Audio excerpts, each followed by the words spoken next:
And Formula One Philosophy is back. Season 2 underway. The F1 2025 season underway. An amazing race to start the season. We couldn't ask for more. Crazy weather, crazy strategy, crazy racing. What a better way to kick this off. This season might be even better than next season if it keeps up like this. Sean, what did you think of Australia this year? I thought it was great. Started well. Qualifying was entertaining. The race didn't disappoint. I saw some memes about the first part of the race being boring, but I don't know how anybody can say that. Literally the first corner, there was excitement. And right. On the formation lap. Yeah.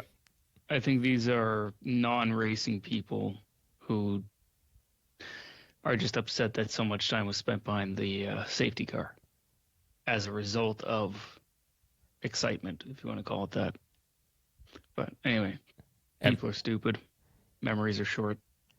So yeah, after I guess they just didn't know that Formula One spent the last, 10, 15 years focusing on safety.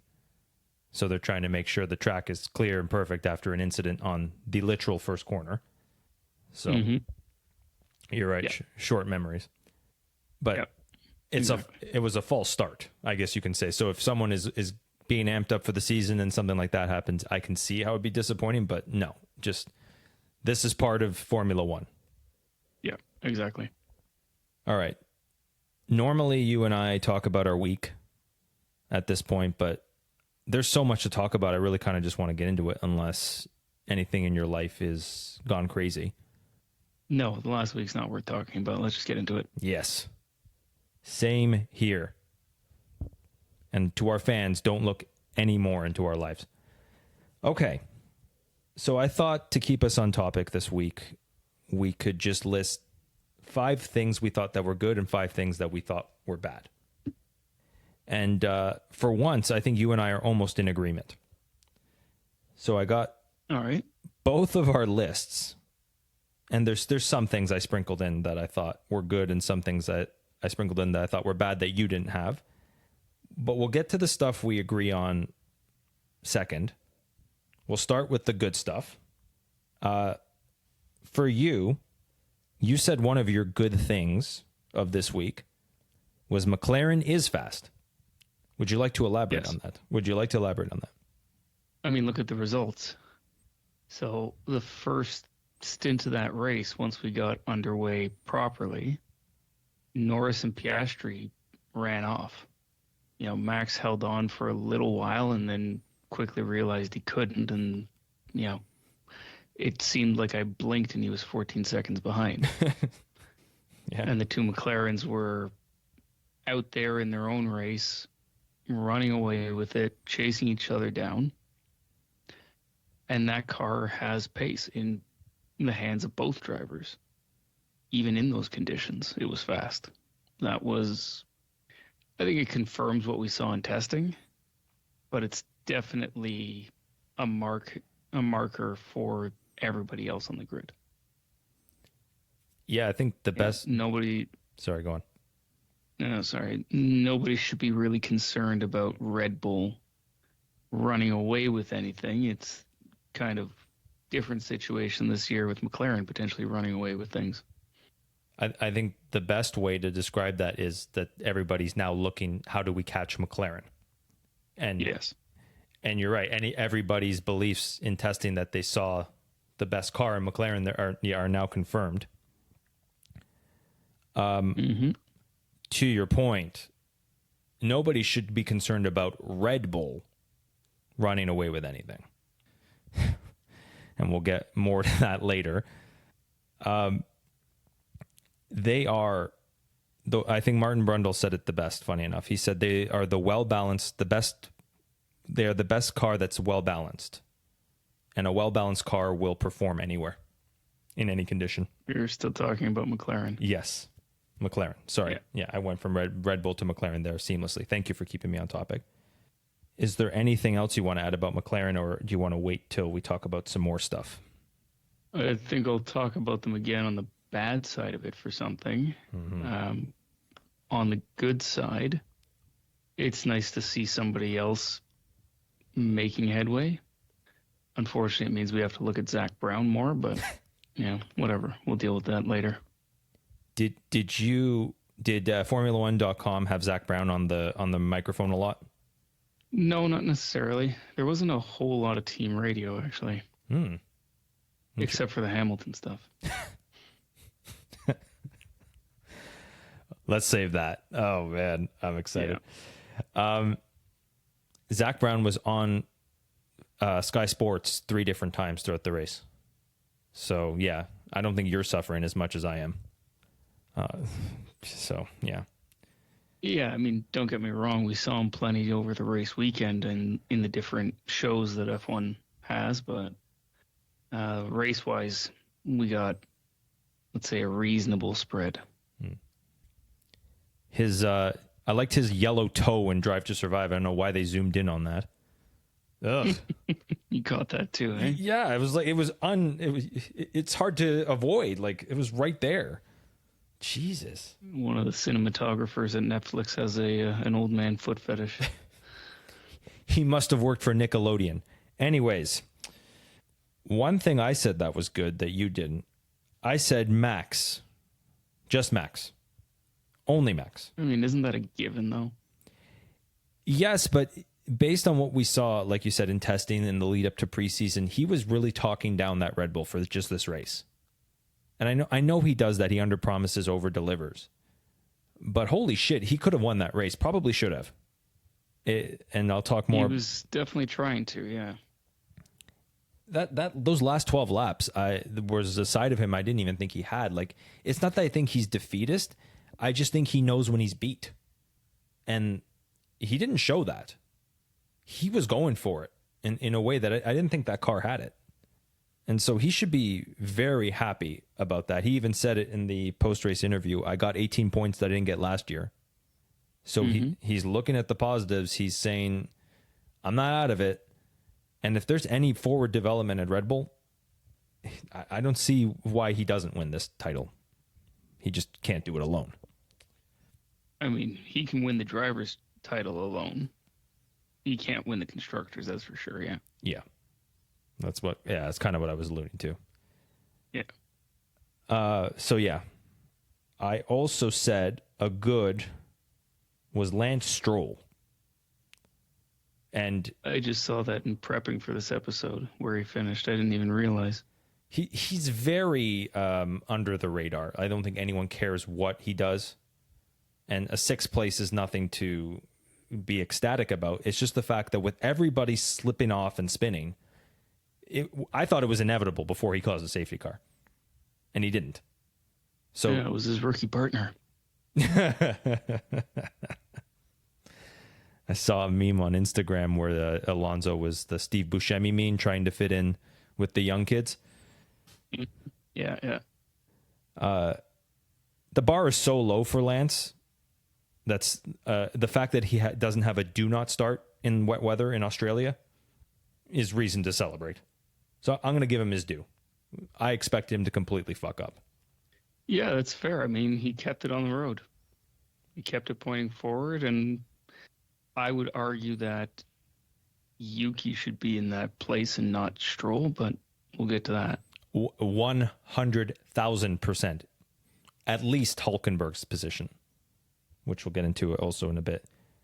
The second thing you said that we didn't align was, and I want to give you a chance to tell everybody your new nickname for RB, which is a spectacular nickname, Sean. Good job. I can't take credit for it. I saw it on someone's post on Instagram. They're the sugar-free Red Bulls. Okay, well, that's breaking news to me. Here I am trying to give you props. I'm. If anyone asks, you came up with it. I'm really not that clever, Nick. Sure, I know. Anyway, I had them on both the good and the bad. Which one are you looking for? You said sugar-free Red Bull has a potential to fuck with the top 5. Yes. So we saw that in qualifying. Yuki put it on in P5 on merit. So in a dry qualifying in decent weather, with no big surprises in qualifying up to that point. Yuki slides in under the radar, last minute, last runner across, boom, P5. Such a surprise that they were talking about, what was it? They were talking about Hamilton and Leclerc being out of sync compared to everybody else. And then kind of as an afterthought, and they go, oh, and Yuki Tsunoda's P5. Like, why wasn't anybody watching that? Same with Sky Sports. Same thing. They're just going off about Albon, and then Yuki goes fifth on the time charts, and they're like, "Oops." Yeah, go on. Right. And then in the race, he kept it on the track. He wasn't necessarily punchy. He didn't have the pace to, let's say, move forward from where he was, but he kept it in that range of kind of 6-7 until the team screwed him. That tells me that that car, in Yuki's hands at least, is potentially a top 5 car, which I think aligns with my predictions, does it not? It's the first race. Yes. I said Sauber wouldn't finish last. It's a positive note. Yes, yeah, you're right. Sorry, I'm just being a dick. I'm being petty. Yes. You're right. So this does genuinely look like a merit-based top 5 team. At least in Australia. But it's a good indication, especially if we have teams like Red Bull where it's going to be a 1-car team, and teams like Williams where some good luck, some bad luck might be a 1 or 2-car team. You know, we only had in the top 10, we only had in the top 5 one team that had more than one driver in there. And then the rest of them were kind of spread out through the grid. So McLaren had 2 top 10 finishers, but Piastri was significantly far down. Hamilton and Leclerc were top 10, but again, too far down to really matter championship-wise. So, I mean, if this is how we're going to see the rest of the season, and I hope it does because that goes well with my predictions, we may end up with a World Constructors champion that doesn't win a race and simply does it because they're the only ones that can get 2 drivers high up consistently. Huh. But, yeah, you're talking about that's Mercedes. Getting a bit off topic. Yeah. Yeah. Let's see. Stay tuned, everybody. I don't have Mercedes in any of my discussion, except for someone we'll get to in a sec. You also said you wanted to give kudos to the race director as one of your good points. Yeah, so this is the new race director we got end of last year, who came to us from F2 having no F1 experience. And first race of the new season, wet conditions, problematic conditions, the potential for quite severe storms. And we didn't see any fuckery from him. He didn't interfere with it. He didn't pussyfoot around and not make the calls that he needed to make. He gave us DRS laps when technically by the book he shouldn't have. I mean, it's his call, but previous race directors would not have had DRS in that race at all. Yeah. So, good job to him. I mean, after a slew of race directors that were reasonable but made some questionable calls, I think he did well for his first time out this year. Yeah, the only one I would say was risky was the truck on the track at one point. Maybe if they needed to do that, they needed to red flag the race. But I agree with you. I would rather do what he did. Just keep the flow of the race going. And no, but that's the purpose of the safety car, right? So having a vehicle on the track, that vehicle shouldn't be on the track until the safety car has already collected everybody. I didn't see anything particularly wrong with the way they did it. Maybe I wasn't paying attention enough, but I think that was okay. They also put them through the pit lane where they needed to. Yeah, and that was good. Yeah. Burt Mylander cut the corner, I think it's turn 13, when the truck was on the track. And Norris went closer to the truck because he didn't want to cut the corner, get debris on his tires. That was the only thing you could say was maybe unsafe. Maybe. But it seemed like Norris knew what he was doing and the truck knew what he was doing. So, Sure. yeah. I'm not arguing with you. I'm just saying I think that could be the only thing they could construe. But you're right. Kudos to the race director for keeping everything tight-knit. Well done. It was a proper race. That was the kind of race you saw late 90s, 2000s. It's raining. It's fine. We'll get through it. Not stop the race 20 times. So kudos. Yeah. And particularly what I was concerned about was when they were saying, in 6 laps, it's going to be level 3 rain for 1 to 10 laps or whatever it was, right? There is uncertainty about how long it was going to last, but it was going to be a shit ton of rain. I was concerned that as people started to change onto slicks with that rain coming, that they might throw a red flag just to avoid any potential incidents. But they didn't. They let it happen, and there were incidents, but you can't artificially change the results. You have to let the teams make those decisions and fuck up their own race, right? Exactly. This is a merit-based sport. You can't coddle everybody. Someone's gonna get it wrong, someone's gonna get it right. Be the one who gets it right. That's all I can say. Yeah. And anything else you want to get onto on that or no? Not as far as the FIA, no.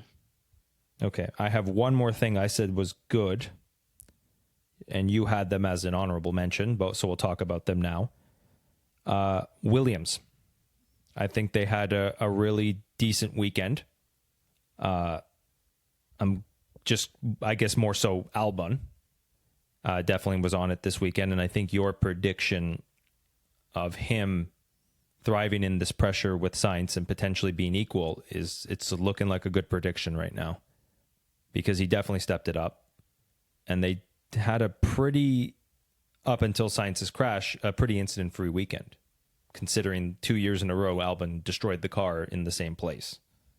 So to me, that's a big good for them. And to get 10 points in a race is massive for them right now. Yeah, exactly. I had them as an honorable mention, like you said, because I do think the weekend was a good indication of where they stand. We had Albon qualifying on merit midfield, or mid top 10, let's say. Mm-hmm. Sainz, I don't know what happened in qualifying. He didn't seem to go out. I think he was trying to wait as long as he could to get a proper lap in, and just didn't get it. Ended up in P10. I'll put that off to him not having experience with the car and the team and making a mistake. I think Williams is not necessarily back, not a championship winning team at this point, but it's definitely an indication that they're heading in the right direction, especially now that they have 2 drivers that deserve to be there. And hopefully we see this continue to build, and then we might see some actual, let's say, pushing from Albon and Sainz together. Yeah, I have a feeling. I really think that... Go on. No, go ahead. No, I was just going to say, I think now Sainz is going to be very motivated in China to have a good result. And that's exactly what Williams wants, is 2 drivers pushing each other to higher and higher positions. Yeah. We both agree Sauber was a good this weekend. Mm-hmm. I think it was another case of Qatar, where it was just sort of like they kept it on the road, late safety car, and suddenly they're in a position that's good, and there was nothing the teams behind them can do. And once again, Piastri or Norris, I guess it was Norris in Qatar, this time Piastri fighting back from 14th, Norris fighting back in 14th in Qatar, and it was too late to catch the Saubers, or Sauber at that point, which was Hulkenberg. I think he did really good to keep it on the road. He was definitely not having the greatest time up until the late safety car, but to get them into that position and keep it was a big deal, I think. So kudos to him. Yeah. And they're definitely showing that they have something. They were not in no man's land up until that point. And so go on. Yeah, they weren't great, I think, like the saying goes, rain is the great equalizer. So the bad car that Sauber has is not so bad in the rain. They were able to push forward and get ahead of Haas and a couple of the back runners. They beat Lawson on pace during the race, which is abysmal. Go on. Hulkenberg getting up there is definitely a byproduct of Sauber having a better strategy team than some of the other ones. Yes. They made the right call at the right time and ended up really high up there. I think Hulkenberg was actually as high as fourth or fifth once the change was made, and then lost a couple positions to people who had the pace, which is fine. Unfortunately, we didn't get to see Bortoleto finish the race. I think he had the potential to be up there. He outqualified Hulkenberg by a good stretch. The pace in the race between the two of them was kind of give and take. They didn't really have much between them on race pace, which is a good sign. And then, unfortunately, they seem to have left Bortoleto out there on dry tires, and that's all she wrote. Into the wall he went. So hopefully he comes back in China, and we have a good indication of what he can do with a full race distance. Outqualified Antonelli. Knocked him out of Q1, Yep. which is interesting. We'll get more on that in a sec.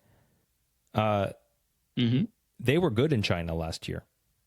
And yeah, like you said, they were not.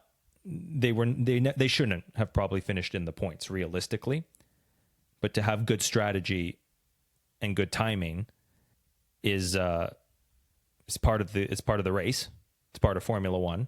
They got it right this time, so kudos to them. This is more points than they could have possibly imagined, and they never got that luck last year. So I guess they're getting it now. Mm-hmm. And you're right. Yeah, Bortoleto, that's a good learning lesson. While the other rookies struggled on lap one, and even in free practice, as we're about to get into, he spun out with 15 laps to go. You're right, on slick tires in the wet.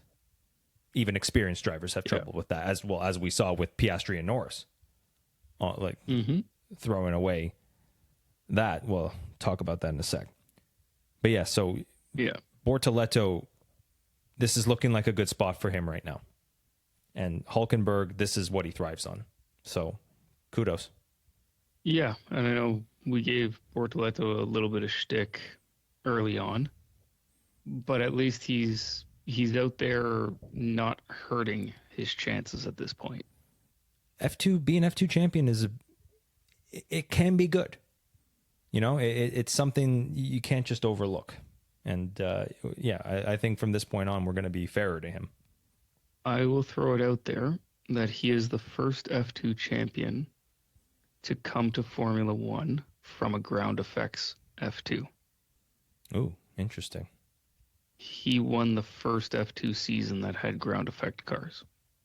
Right? So when we talk about like for like equipment and experience and things like that, what advantage does one person have over the other?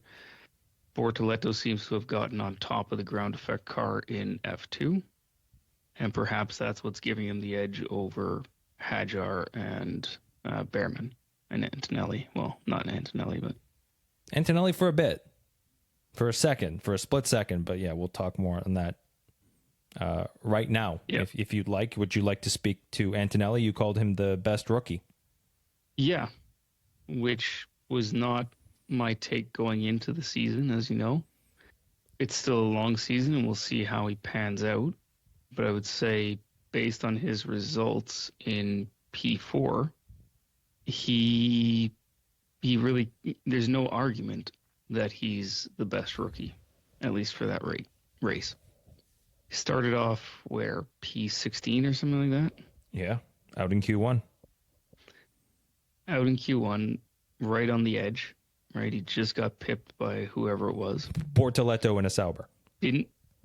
Yeah, that's true. Didn't panic. Didn't do anything stupid.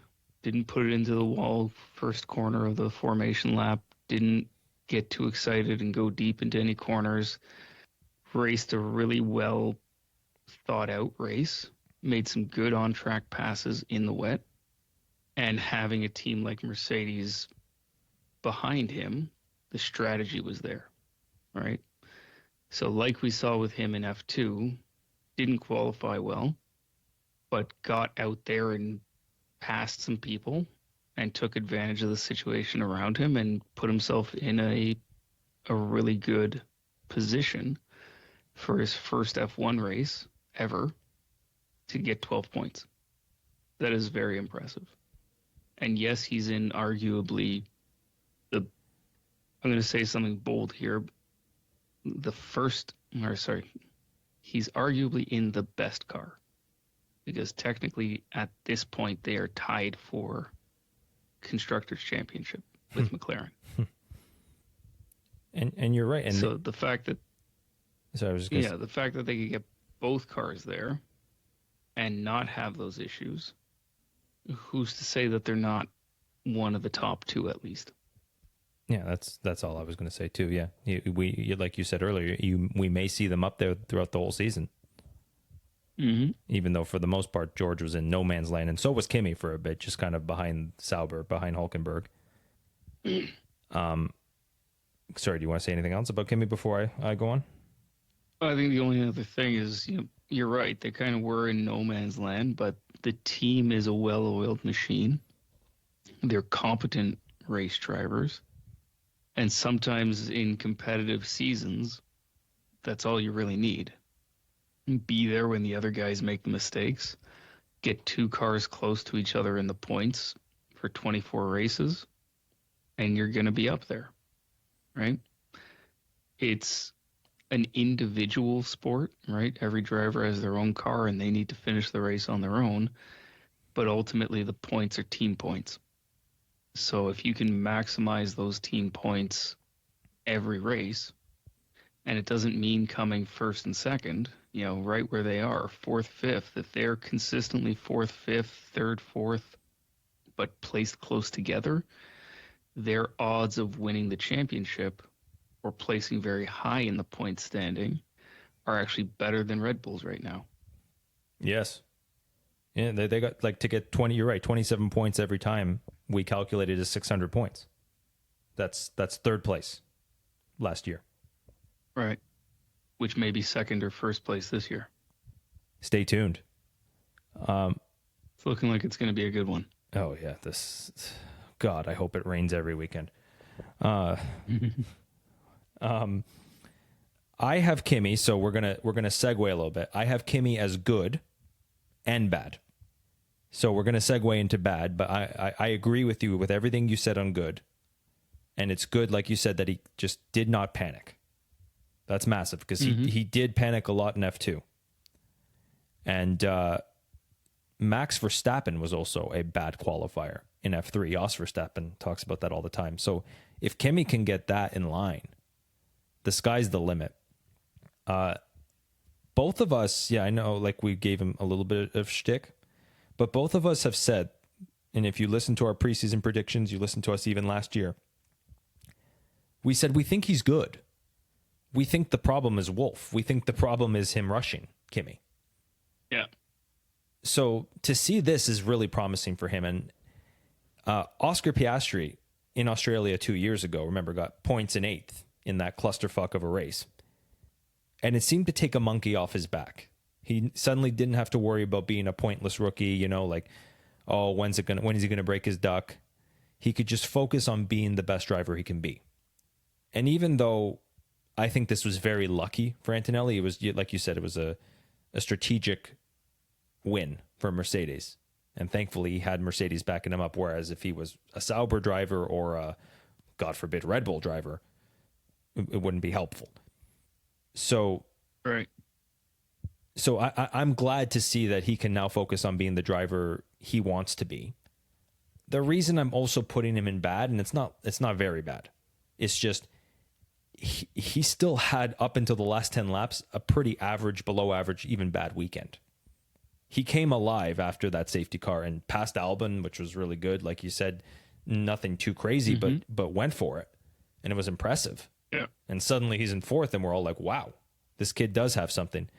And he was a good, I don't want to say rainmaster, but he definitely got his first sprint win in F2 in the wet in Silverstone. So this is something he can do. But it's just, if he thinks the job is done, he's greatly mistaken. There's still 23 more races to go where he can make a lot of mistakes. This was a bit of luck. This was a bit of circumstance. And this is a situation that's not always going to happen. You can't keep qualifying 16th. Slower than the Sauber and the F2 champion Bortoleto. You really need to step it. Like, you cannot rest on this laurel. So good that you can be yourself now, but understand that this is not a situation that you can rest your head on. You're never going to get this again. And a lot of drivers who get this luck early on, I can think of one off the top of my head, Mark Webber, doesn't always work out in the long term. So, yeah, that's why I have him in both.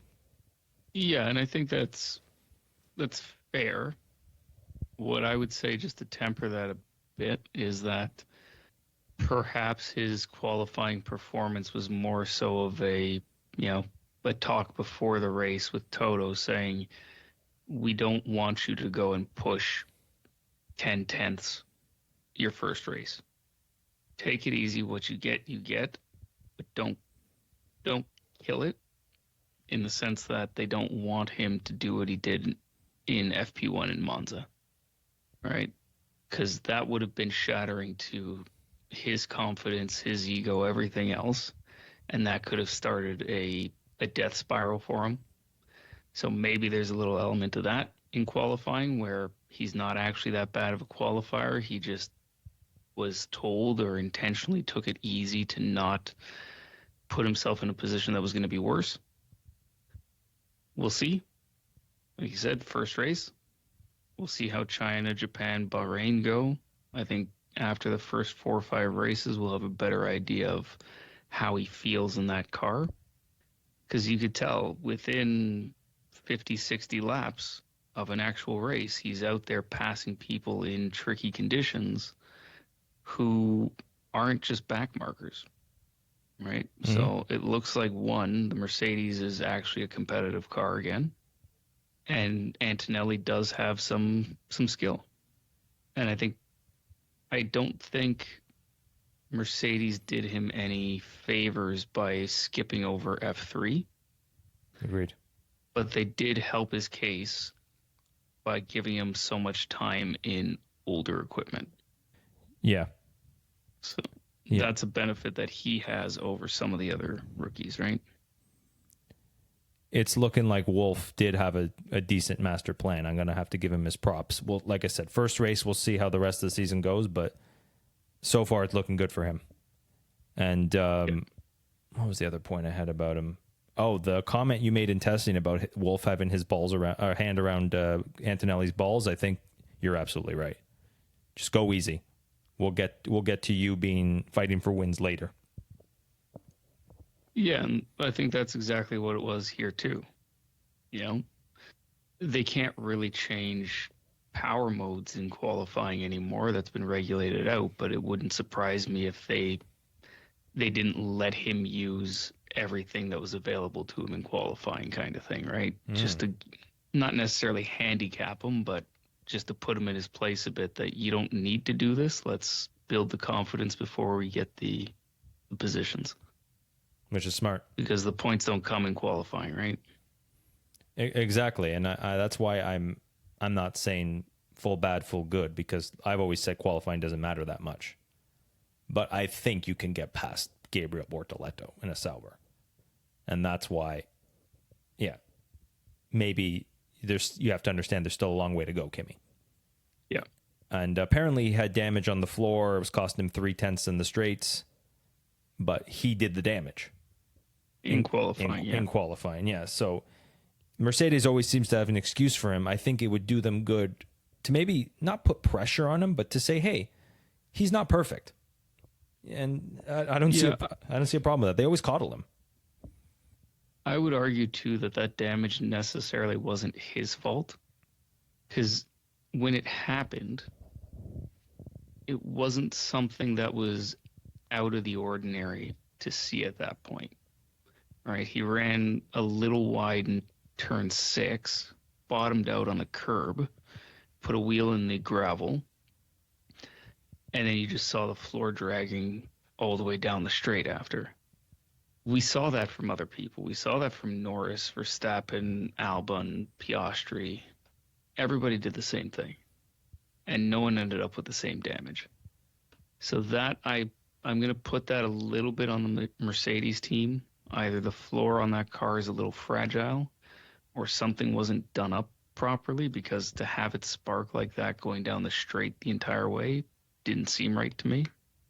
So I'm going to give Kimi a bit of a buy there and say the team may have screwed him on that one a bit. Completely fair. And you did talk about preseason, about how they just painted on, what was it, event? So they're not perfect. Yeah, that wasn't for any performance reason. I know. I'm just saying, like, everybody makes mistakes. So, and then this one may not have been his. That's a really good point.